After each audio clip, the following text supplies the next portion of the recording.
पहिला यो भिडियो हेर्नुहोस् अनि त्यसपछि यसको फन्नी कमेन्टहरू हामी पढ्नेछौँ।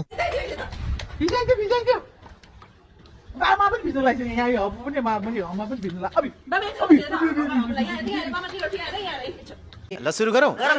दामी रहेछ यार स्विमिङ पुल, सानो चाहिँ टिक्क परेको। त्यो लुगा फेरि कति लामो हो?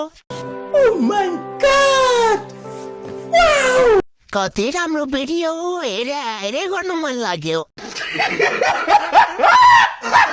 अबे कति ठुलो स्विमिङ पुल हो, गण्डकी भन्दा पनि गहिरो छ क्या हो? हिरो नि हो नि, देखाउन पर्यो। जे होस् छोरा मान्छे भन्दा कम देखेको छैन। कत्रो पानी हो।